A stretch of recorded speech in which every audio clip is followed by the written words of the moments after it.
Shalom saudara. Haleluya. Apa kabarnya hari ini? Luar biasa semua ya. Semua karena Tuhan Yesus. Dia yang menyertai kita. Dia yang memberikan kekuatan dalam kehidupan kita. Amin saudara. Haleluya. Mari sama-sama kita datang pada Tuhan. Haleluya. Terima kasih Bapa buat segala kebaikan-Mu di dalam kehidupan kami Tuhan. Inilah kami Tuhan. Kami mau datang kepadamu Tuhan, memuji dan memuliakan nama-Mu Tuhan. Kami akan sanjung Engkau di tempat maha tinggi, Allah kita yang berkuasa, Yesus Kristus Tuhan. Terima kasih Bapa. Inilah kami Tuhan Yesus.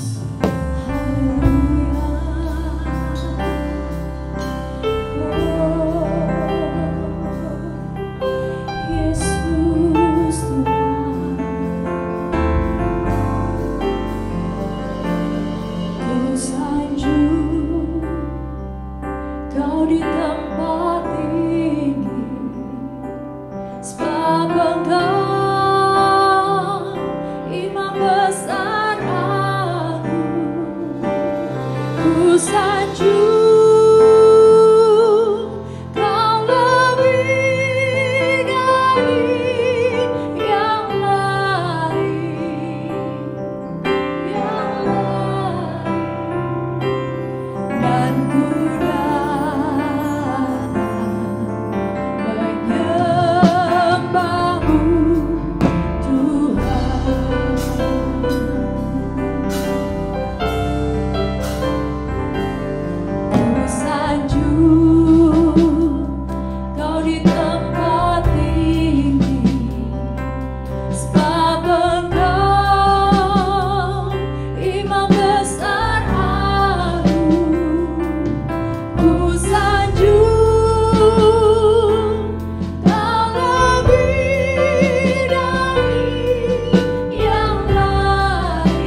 Sebab Kau Allah kami yang hidup, Kau Allah kami yang luar biasa. Saat ini Tuhan Yesus kami siap untuk memuji Kau lebih lagi.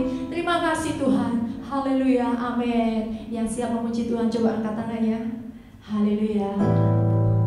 Meskipun musuh di depan kami Tuhan, kami tidak takut Tuhan, sebab Kaulah kekuatan kami. Haleluya.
kekuatan kita. Amin saudara. Yang percaya bahwa Tuhan Yesus kekuatan kita, coba kepala tangannya. Kau kekuatanku, penopang hidupku, panji keselamatan. Kau buktikan kasih setiamu, benteng hidupku. Tak akan ku takut, sebab ku tahu kau bersamaku. Yesus, jaminan hidupku. Amin. Kaulah jaminan hidup kami Tuhan.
saudara.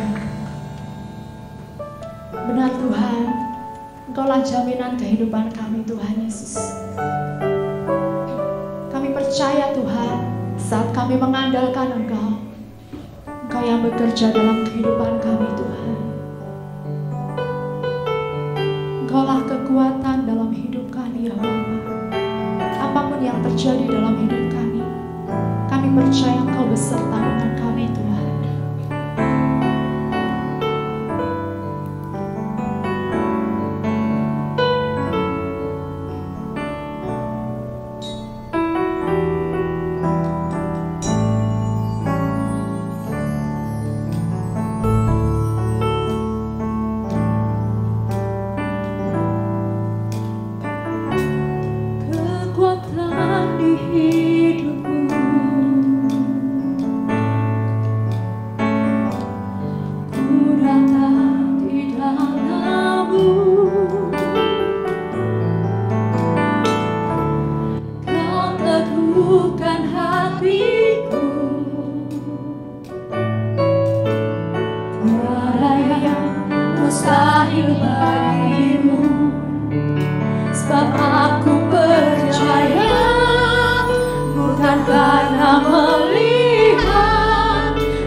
karena kekuatan yang Kau berikan dalam hidup kami Tuhan. Jikalau kami mampu, semua Engkau yang berikan kemampuan dalam kehidupan kami Tuhan. Apa yang kami doakan dan belum Tuhan Yesus kami terima, kami percaya Tuhan meskipun kami belum melihatnya Tuhan, Engkau pasti menyediakan yang terbaik dalam kehidupan kami. Terima kasih Bapa. Terima kasih Tuhan Yesus. Sebentar kami akan mendengarkan firman-Mu Tuhan. Kau memberkati hamba-Mu yang akan menyampaikannya Tuhan. Biarlah segala sesuatu yang dia sampaikan semuanya dari Engkau. Di dalam nama Tuhan Yesus kami berdoa. Haleluya. Amin. Silakan duduk.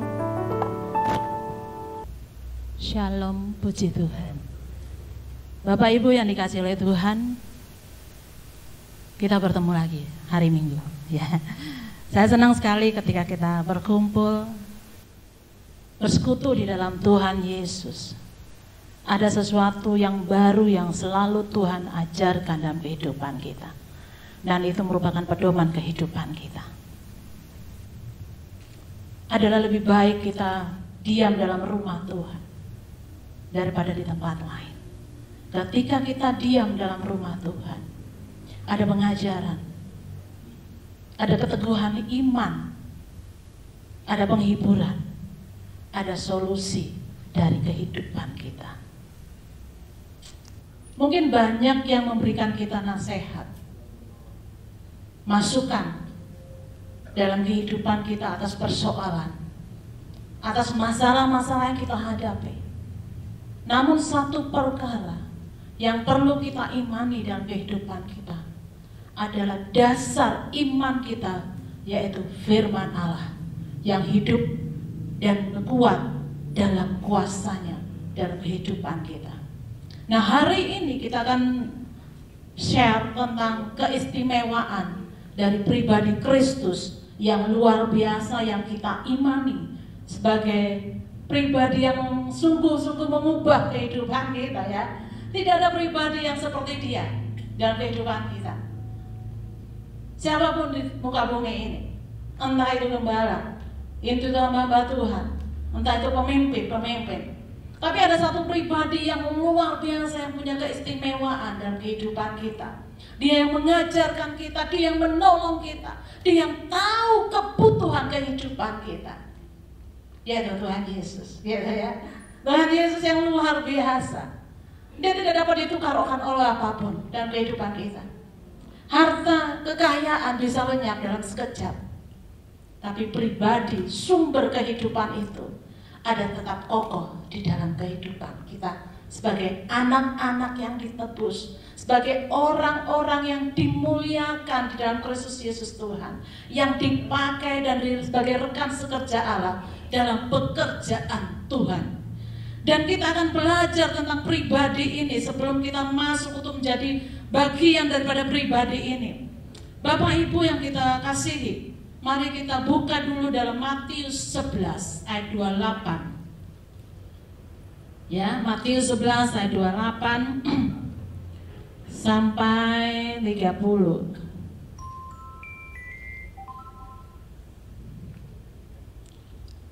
Matius 11 ayat 28 sampai 30. Marilah kepadaku semua yang letih lesu dan berbeban berat, aku akan memberikan kelegaan kepadamu. Pikulah kuk yang kupasang dan belajarlah kepadaku, karena aku lemah lembut dan rendah hati, dan jiwamu akan mendapat ketenangan. Sebab kuk yang kupasang itu enak dan bebanku ringan. Bebanku pun ringan. Bila Kristus memanggil saudara dan saya,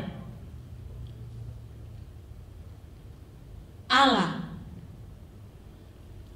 kita di dalam Kristus Yesus Tuhan akan berbagi kehidupan untuk bersekutu, maka undangan ini dialamatkan ke sisi kemanusiaan kita yang sangat pribadi, ya.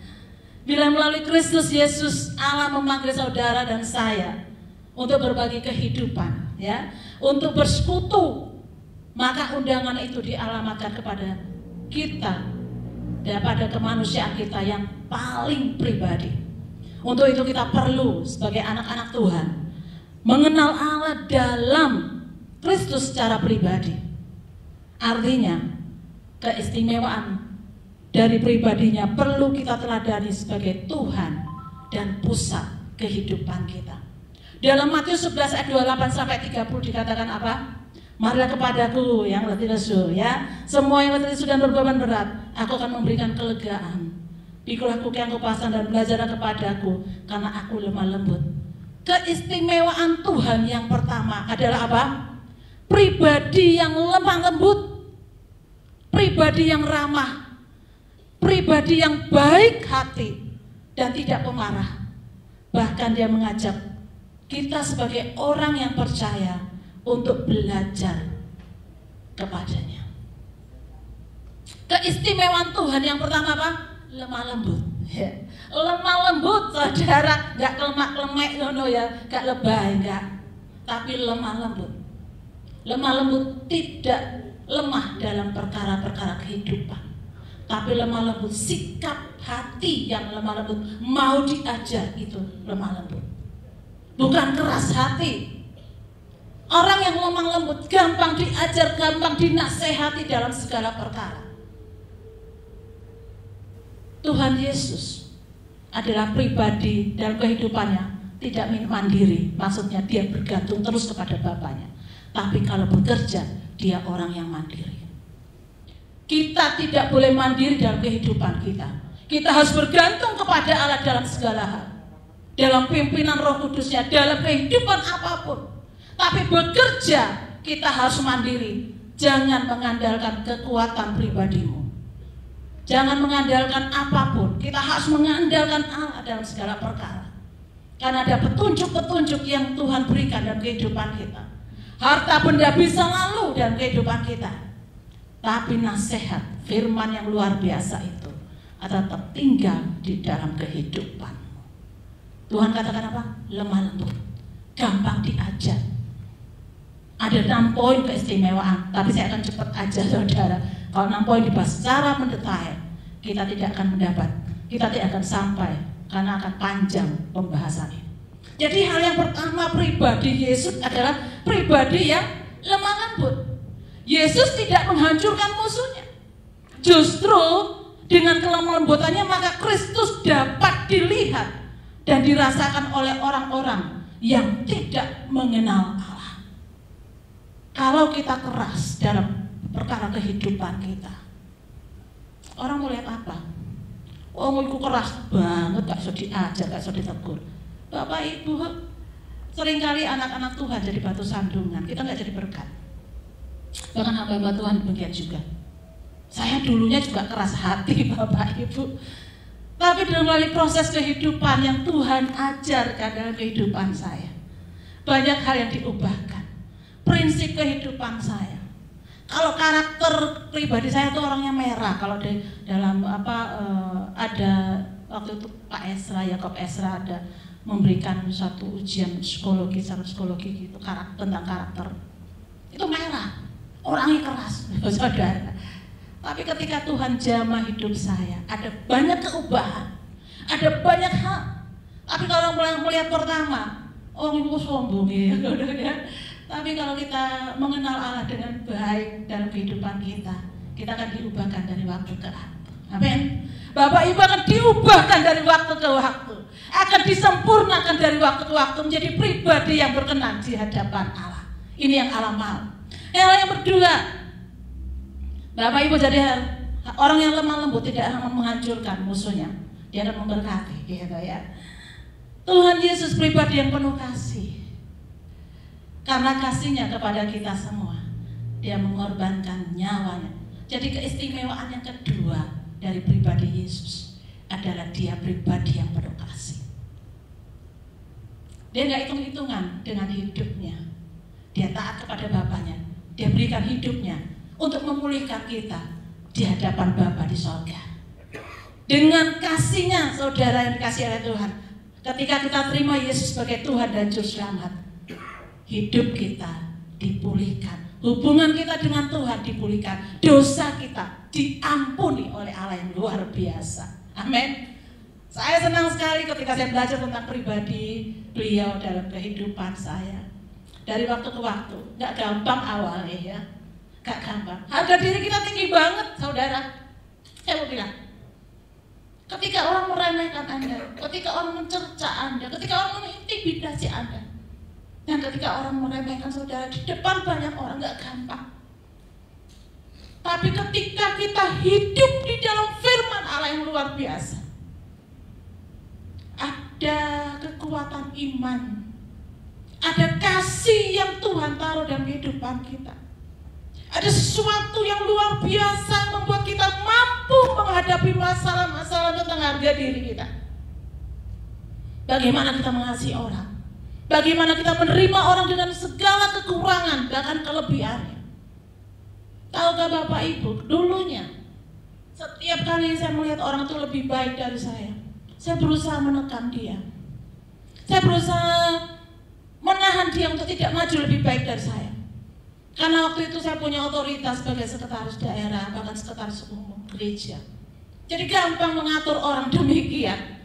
Tapi dari waktu ke waktu saya diajar oleh OB gitu ya, office boy yang ada dalam gereja, karena saya membawai aset gereja dan otomatis saya berkaitan dengan OB gitu untuk pemeliharaan aset gereja.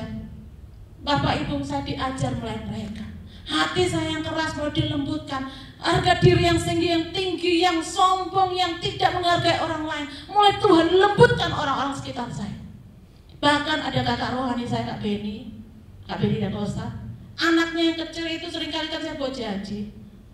Tante Ika, mana janjinya? Katanya hamba Tuhan, janji itu harus disampaikan, harus diada gitu. Saya kan suka ngasih cacap, coklat gitu loh, Bapak Ibu, itu kecil. Tapi melalui orang-orang yang sekitar saya itu mengajar saya untuk tetap penuh kasih dan rendah hati. Luar biasa Bapak Ibu. Tidak gampang dalam hidup ini. Hamba Tuhan juga perlu diproses.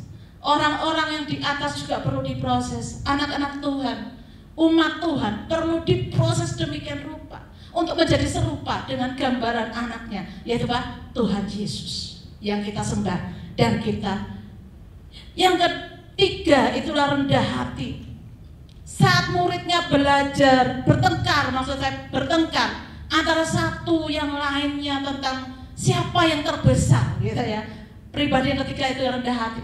Siapa yang terbesar di antara mereka? Karena dia mengajar tentang ukuran kebesaran seseorang adalah pada saat mereka melayani dengan menjadi hamba bagi sesamanya. Mau saudara?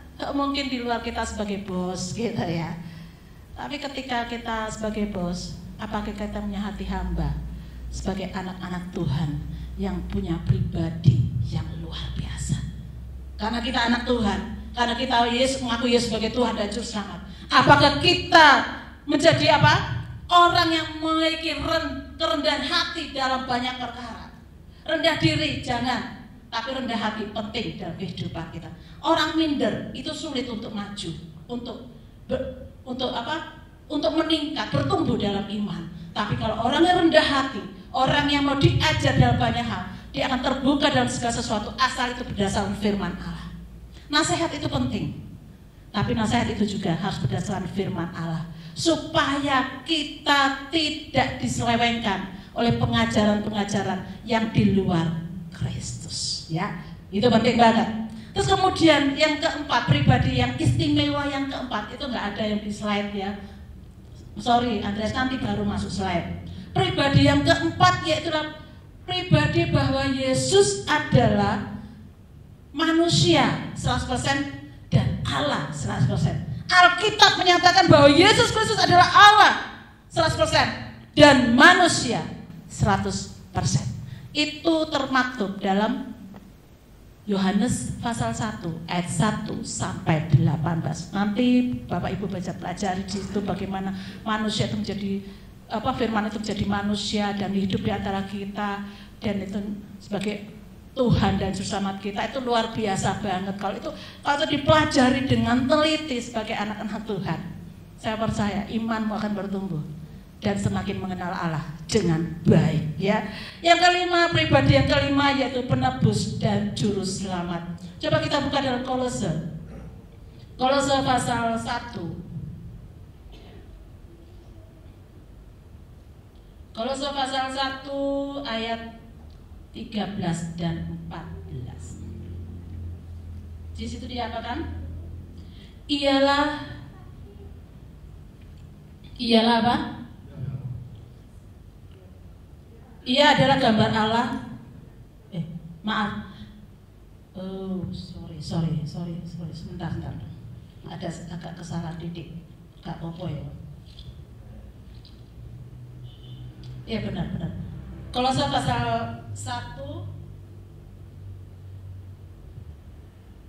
Ya, Kolose pasal 1 ayat 13 sampai 14. Ia telah melepaskan kita dari kuasa kegelapan dan memindahkan kita ke dalam kerajaan anaknya yang terkekasih. Di dalam Dia kita memiliki penebusan kita, yaitu pengampunan dosa. Jadi di dalam Kristus ada penebus. Dia penebus dan juru selamat bagi kita.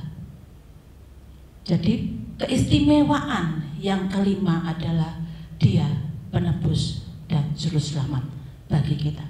Saudara, sebelum kita lanjut yang terakhir daripada ini, saya mau bilang, seorang manusia akan mengikuti pemimpinnya, mengikuti rasulnya, mengikuti Tuhannya, kalau Tuhan itu memiliki keistimewaan dan jaminan atas hidup manusia. Kita memiliki Tuhan yang luar biasa, dan kita memiliki kepala gereja yang luar biasa. Kita memiliki Bapa yang luar biasa. Dia memberi jaminan atas kehidupan kita. Ketika dia kembali ke Bapanya di sorga, dia mengirim penolong jaminan itu. Makanya keistimewaannya yang kelima, dia sebagai penebus. Dia menebus saudara dan saya, dan dia juru selamat. Nanti dia pembela ketika kita menghadap tahta pengadilan Kristus, ya, untuk menerima upah. Ya, kita tidak mengenai tahta putih, saudara, kalau kita akan menerima mahkota kemuliaan. Begitu. Yang terakhir daripada keistimewaan ini sebelum kita masuk, yaitu pribadi yang mengerti kebutuhan orang lain. Ya, pribadi yang mengerti kebutuhan orang lain. Saudara yang dikasihi oleh Kristus, saya percaya bahwa kita tidak seperti dia. Kadang-kadang kita lebih egois. Kita hanya fokus kepada kebutuhan kita pribadi, lepas pribadi. Kalau saya diberkati, gitu ya. Aduh, kita lupa orang lain. Kita kadang-kadang egosentrisnya tinggi banget. Kita lebih tamak dan lebih serakah. Lebih bagus kalau kita irit dalam perkataan, jangan berlimpah dalam perkataan. Maksudnya jangan ngomong kosong dalam segala perkara. Kadang-kadang manusia suka berbicara sia-sia, dan kita akan diminta pertanggungjawaban. Yesus adalah pribadi yang mengerti kebutuhan manusia. Coba kita buka dalam Matius 20 ayat 32, dikatakan begini. Lalu Yesus berhenti dan memanggil mereka dan berkata, apa yang kamu kehendaki supaya aku perbuat bagimu? Dia menghadapi dua orang buta, gitu ya. Dia tahu kebutuhan orang itu. Ketika dia keluar dari Yeriko, dia ketemu, gitu ya, dua orang buta. Orang itu manggil, udah Daud gitu ya, anak Daud gitu. Terus kemudian Tuhan Yesus nggak langsung cuek gitu ya. Ketika orang butuh kita udah pura-pura nggak tahu orang itu butuh apa gitu. Tapi Tuhan nggak datang. Dia katakan, apa yang kamu kehendaki supaya aku perbuat bagimu? Dia bisa aja cuek, dia bisa tahu. Karena dia juga bukan orang, dia bukan muridnya, gitu ya. Tapi dia mau melakukan. Bapak Ibu, keistimewaan Tuhan yang terakhir ini, mungkin ini tidak hanya sebagian kecil daripada keistimewaan Tuhan. Saya cuma berikan garis besarnya. Yaitu apa? Dia tahu kebutuhan. Dia tahu segala kekuranganmu. Dia tahu apa yang kau perlukan dalam kehidupan ini. Tuhan tidak memenuhi keinginanmu, karena keinginan bisa memuaskan daging. Tapi kebutuhan itu yang prinsipil dari kehidupan kita, itu membuat engkau bisa berfungsi dengan baik di dalam masyarakat sebagai anak-anak Tuhan yang luar biasa. Sebagai hamba Allah, Tuhan tahu kebutuhan apa, pengurapan dan hikmat Allah. dan wibawa ilahi. Sebagai anak-anak Tuhan yang bekerja dalam sekuler, perlu hikmat untuk mengambil keputusan yang baik dalam segala perkara. Ini penting banget bagi kita sebagai anak-anak Tuhan. Nah, sebagai orang pribadi yang luar biasa, sebagai orang-orang yang ditebus oleh Tuhan, sebagai pengikut Kristus yang memiliki pribadi yang istimewa, hal yang pertama yang perlu dimiliki, yang perlu kita lakukan dalam kehidupan kita. Mari kita buka dalam Kolose 2 ayat 7, dikatakan demikian. Kolose 2 ayat 7. Apa dikatakan di situ? Hendaklah kamu berakar di dalam Dia dan dibangun di atas Dia. Hendaklah kamu bertambah teguh dalam iman yang telah diajarkan kepadamu. Hendaklah hatimu melimpah dengan apa? Dengan syukur. Sebagai anak Tuhan, hendaklah apa? Berakar. Jadi hal yang pertama, kita sebagai pengikut Kristus yang memiliki kepribadian yang istimewa, supaya kita kuat dalam segala perkara hari-hari ini, hal yang pertama dan utama harus berakar. Ingat ini, berakar artinya meletakkan dasar iman kita kepada firman Allah yang luar biasa. Serap firman itu, berakar di dalam firman, supaya manusia rohani kita punya nutrisi yang luar biasa. Begitu. Kalau kita punya nutrisi yang luar biasa, maka manusia rohani kita akan sehat secara iman di dalam Kristus Yesus Tuhan. Kalau kita sebagai anak-anak Tuhan, sebagai pribadi yang telah mengambil keputusan bahwa kita bersatu dengan kita dan mengizinkan Tuhan untuk mengendalikan hidup kita, maka yang utama dan terutama adalah mengandung konsekuensi untuk hidup, yaitu berakar di dalam Dia. Artinya firman Allah itu harus menjadi pegangan kehidupan. Berakar artinya saudara punya dasar kehidupan untuk tidak mengandalkan hal-hal yang di luar daripada sesuatu yang Tuhan taruh dalam kehidupanmu. Firman yang kau terima, firman yang kita terima, firman yang mengajarkan kita, itulah kehidupan. Itulah kita berakar di dalam firman itu, supaya kokoh dalam kehidupan, supaya kuat dalam kehidupan. Apapun yang kau hadapi, ketika ada masalah datang, Tuhan cuma ingatkan, hei kemarilah kepadaku yang letih. Bebanmu ringan, bebanmu tidak akan menindih engkau. Karena apa? Tuhan menaruh puk yang ringan yang di pundak kita. Kita dimampukan untuk menanggung beban itu, menanggung masalah itu. Karena Tuhan kasih roh itu yang besar di dalam kita dibandingkan roh yang ada di dunia, gitu ya. Roh itu dalam ilmu itu belum gede, ya Bapak Ibu. Roh kita itu besar, kekuatan kita, kapasitas kita gede. Tuhan yang kita sembah itu Tuhan yang luar biasa, dahsyat. Makanya saya nggak takut ketika Tuhan suruh saya datang ke Roko Jambi. Maaf Bapak Ibu, secara manusia, waduh, awalnya orang bilang aku bunuh diri, tapi enggak. Tuhan penyedia dalam segala perkara. Kalaupun saya dimanapun, saya dapat dipakai oleh Tuhan, apapun pekerjaan dan tugas tanggung jawab saya, karena Tuhan sudah perlengkapi saya sebagai hamba-Nya. Nggak perlu khawatir, ya, nggak perlu khawatir dalam segala perkara. Jadi kerohanian kita harus berakar di dalam Kristus. Sebagai orang-orang yang telah dipilih dan menerima anugerah Tuhan, kita harus memastikan bahwa kita mendapat nutrisi yang tepat. Ya, nutrisi yang tepat agar kerohanian kita bertumbuh dengan sehat. Semakin banyak kita mendengarkan firman Tuhan, semakin kita diminta pertanggungjawaban dari apa yang kita dengar. Kalau kita mendengar banyak firman, tapi kita tidak melakukan, kita sama dengan orang-orang yang bebal. Sama dengan kayak ya babi lah gitu ya, maaf ya, udah dibersihin kembali lagi ke kubangan gitu ya. Seringkali hamba Tuhan memakai ilustrasi demikian. Tapi saya mau bilang satu hal, semakin kita banyak dengar firman Allah, semakin kita diminta pertanggungjawaban untuk menerapkan dalam kehidupan kita.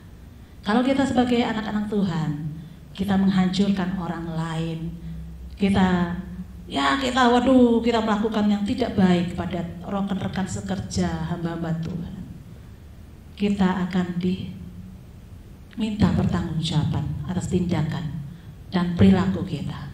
Makanya ketika firman Allah kita berakar dalam Tuhan Yesus Kristus dan kita mengacu kepada Tuhan Yesus sebagai sentral dalam kehidupan kita, maka kita akan dimampukan untuk menerapkan roh kerendahan hati, buah-buah roh dalam kehidupan kita. Kasih yang mengampuni, kasih yang luar biasa dalam kehidupan kita. Tidak menyimpan akar pahit, tidak menghancurkan orang-orang di sekitar kita.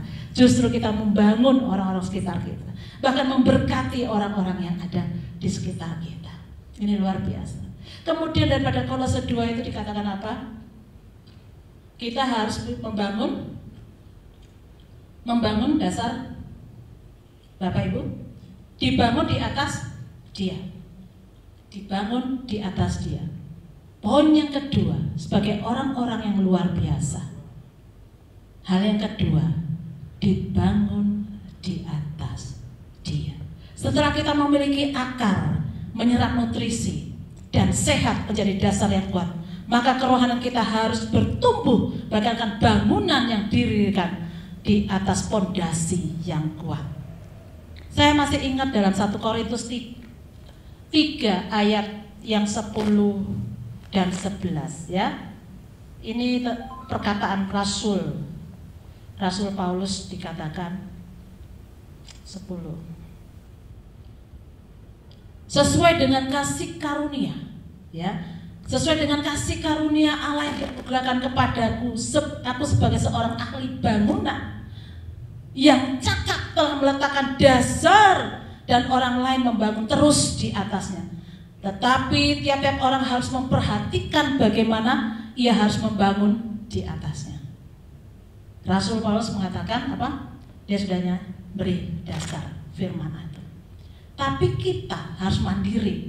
Artinya begini loh Bapak Ibu, kita punya dasar yang kuat, tapi ketika bertumbuh, saudara harus melakukannya sendiri. Tidak bisa dibantu orang lain. Keselamatan tidak bisa dibantu oleh orang tua, saudara yang lain. Harus dikerjakan pribadi lepas pribadi. Tapi kehidupanmu harus tidak mandiri. Kenapa? Harus bergantung kepada Allah dalam segala perkara. Begitu. Kemudian yang ke-11, karena tidak ada seorang pun yang dapat meletakkan dasar lain daripada dasar yang telah diletakkan, yaitu apa? Yesus Kristus. Amin. Kita agak banyak baca firman hari ini. Jadi kalau kita sudah berakar, terus kemudian itu dasar itu, firman itu harus dibangun di atasnya. Dasar kita udah kokoh luar biasa, Bapak Ibu. Udah kokoh luar biasa. Namun satu perkara, jangan membangun hidup keimananmu dengan nasihat-nasihat yang tidak berdasar firman Allah. Harus saudara kerjakan sesuai sesuatu yang sudah ditanam di dalam, bukan dari luar. Pertumbuhan iman bukan dari onsite tapi dari inside. Firman yang ada di dalam kita itu loh. Karena yang di luar itu tidak kudus, saya mau bilang itu tidak kudus. Tapi firman yang ada di dalam itu yang kudus dan kuat dan tidak bisa terbantahkan. Gitu. Nasihat orang lain boleh kita dengar, tapi apakah sesuai firman Allah? Itu harus ditimbang dengan baik supaya kita tidak diselewengkan oleh angin-angin pengajaran yang banyak diajarkan oleh hamba-hamba Allah yang tidak menjamin bahwa itu dari Allah. Begitu. Ini penting sekali bagi kita semua. Bapak itu setelah kita makan dasar dan nutrisi yang baik, kita dibangun di atasnya. Pondasi kerohanian yang kuat yang menjadikan iman kita tumbuh dan tidak mudah runtuh, ya. Oleh rupa-rupa hujan, banjir, dan angin-angin pengajaran dalam kehidupan kita. Maka dari itu perhatikan kehidupan. Waspadalah dengan kehidupan ini.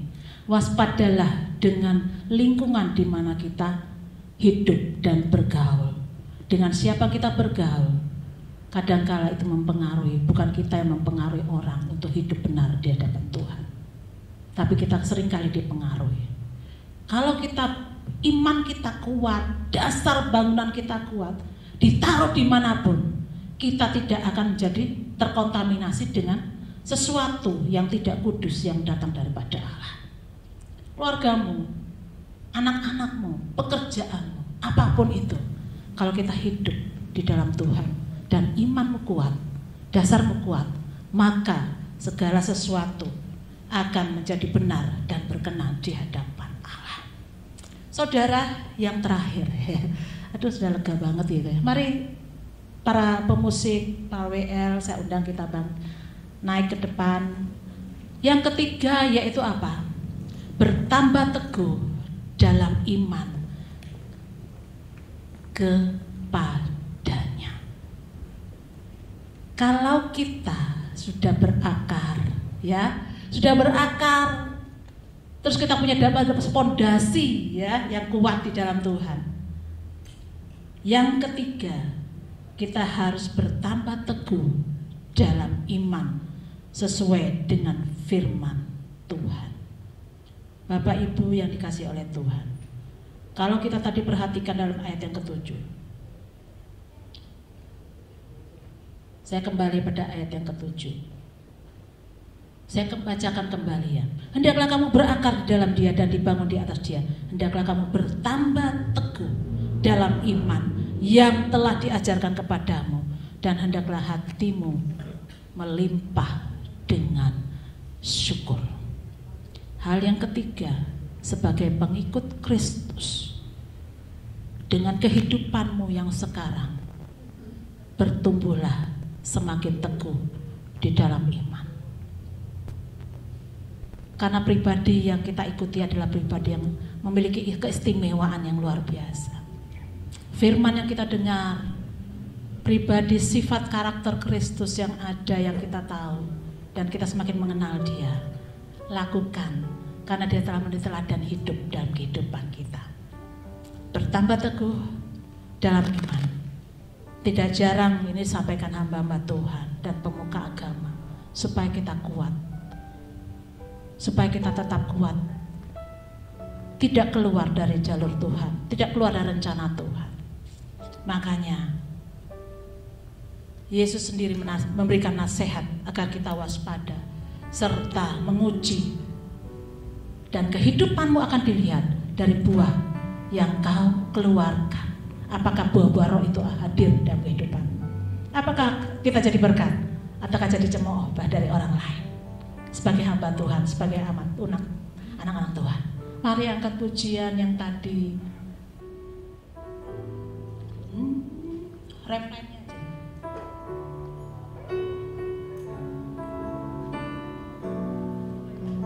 Yesus.